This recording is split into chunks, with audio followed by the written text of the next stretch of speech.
Magic Eden मार्च की NFT trading volume में सबसे आगे। स्टेपन ने एडिडास के साथ की पार्टनरशिप। युगा लैब्स ने 2 गेम्स के आईपी राइट्स फार अवे को बेचे।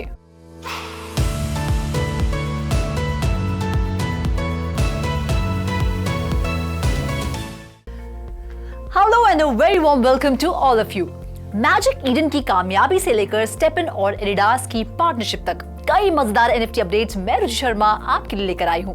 तो हो जाइए एनएफटी वर्स के इस खास एपिसोड के लिए तैयार। इसमें आपके फेवरेट एनएफटी प्रोजेक्ट्स की डिटेल्स तो होंगी ही, साथ ही हम एक स्पेशल गेस्ट से भी करेंगे मुलाकात। लेकिन सबसे पहले जानते हैं पिछले हफ्ते कैसा रहा एनएफटी मार्केट का हाल। पिछले 7 दिनों में एनएफटी सेल्स करीब 25% गिरकर $236.9 मिलियन के आसपास रही।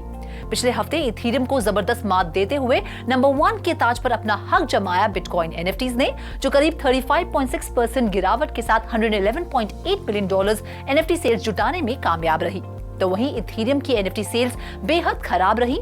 20% गिरावट के साथ इथेरियम एनएफटी महज $49.5 मिलियन की सेल्स ही जुटा पाई। तीसरे पायदान पर रही सोलाना एनएफटीज ने 17% की गिरावट के साथ $34.8 मिलियन की एनएफटी सेल्स दर्ज की।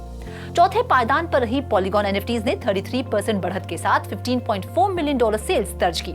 तो वहीं 5वें स्थान पर रही माइथोस ने 8% की गिरावट के साथ $6.56 मिलियन की सेल्स दर्ज की। कहते हैं ना, slow and steady wins the race. कुछ ऐसा ही किया है मैजिक ईडन ने। धीरे धीरे कामयाबी की सीढ़ियां चढ़ते चढ़ते आखिरकार मैजिक ईडन नंबर 1 के ताज तक पहुंच ही गई। जी हाँ, सोलाना पर based popular NFT marketplace magic Eden ने मार्च के महीने में सबसे ज्यादा मंथली ट्रेडिंग वॉल्यूम दर्ज की है। ऐसे में मैजिक ईडन ने ब्लर को करारी मात दी है। मैजिक ईडन की एनएफटी ट्रेडिंग वॉल्यूम ने मार्च के महीने में 194.4% की जबरदस्त बढ़त के साथ $756.5 मिलियन का आंकड़ा पार कर लिया। तो वहीं ब्लर ने मामूली बढ़त के साथ $530.4 मिलियन की ट्रेडिंग वॉल्यूम दर्ज की। कॉइन गेको के मुताबिक मैजिक ईडन की इस कामयाबी का श्रेय जाता है उसके नए डायमंड रिवॉर्ड प्रोग्राम और युगा लैब्स के साथ उनकी पार्टनरशिप को, और वो भी ऐसे समय पर जब क्रिएटर रॉयल्टीज का मुद्दा काफी गरमाया हुआ था। ये 6th कंसेक्यूटिव मंथ है जब मैजिक ईडन की ट्रेडिंग वॉल्यूम बढ़ी है। पिछले साल फरवरी में ओपनसी को मात देने के बाद से लगातार 10 महीनों तक ब्लर ने नंबर 1 एनएफटी मार्केटप्लेस का खिताब संभाल रखा था। For more details on this, let's cut across to our guest, Mr. Nikhil Mhatre.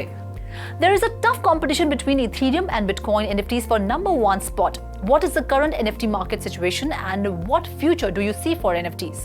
The future of NFT looks promising yet uncertain. While NFTs have gained traction in digital art and collectibles, their long-term value proposition remains a topic of debate. Broader adoption may hinge on resolving issues like environmental impact, scalability, and regulatory clarity. Nevertheless, the underlying blockchain tech and the concept of digital scarcity holds potential beyond art in places like digital identities, ownership records, ticketing systems, etc. As this space evolves, we may see more innovative use cases emerge, reshaping the way in which we perceive and interact with these digital assets. Thank you so much for having this conversation with us and for giving us your valuable time. सोचिए अगर आप थोड़ी बहुत movement करके, running या walk करके पैसा कमा सके, और वो भी एडिडास के स्टाइलिश शूज पहनकर। अरे मैं मजाक नहीं कर रही, ये सच है। स्टेपन ने एडिडास के साथ पार्टनरशिप की है और इस कोलैबोरेशन के तहत स्टेपन और एडिडास साथ लेकर आ रहे हैं limited edition sneaker NFT collection. Solana blockchain पर बेस्ड ये 1000 पीसेस की कलेक्शन को नाम दिया गया है STEPN Adidas Genesis non fungible tokens. इन स्नीकर्स को 10,000 GMT पर प्राइस किया गया है। GMT स्टेपन का नेटिव टोकन है और फिलहाल 10,000 GMT की कीमत करीब $2,500 है। ये एनएफटी स्टेपन की सिस्टर एनएफटी मार्केटप्लेस मूवर पर अवेलेबल होंगी।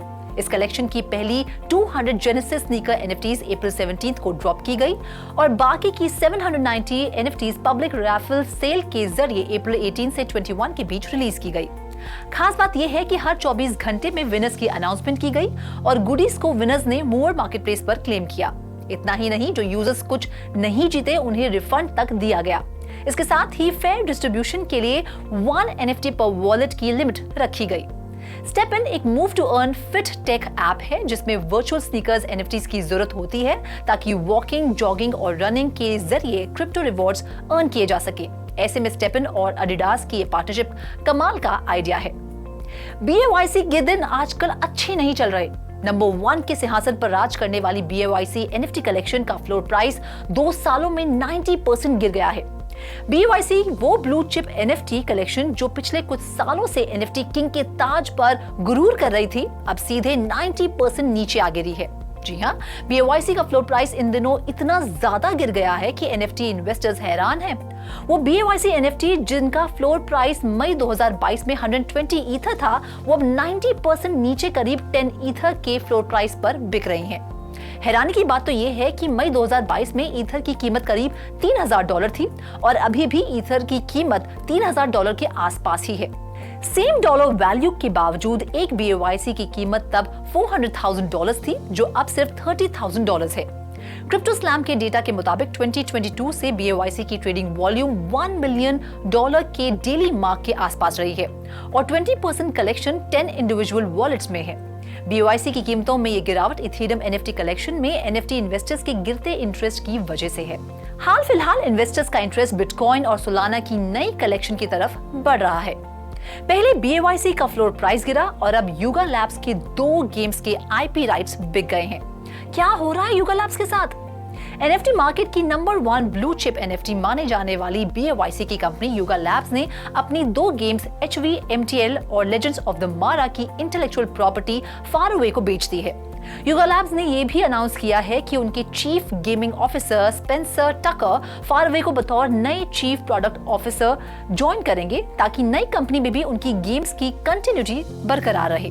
HVMTL एक NFT ओरिएंटेड मैच गेम है जहां प्लेयर्स अपनी NFT मैनेज और डेवलप करते हैं। तो वही लेजेंड्स ऑफ द मारा एक एडवेंचर गेम है जो अदर साइड मेटावर्स का हिस्सा है, जो 30 अप्रैल 2022 को लॉन्च हुई थी।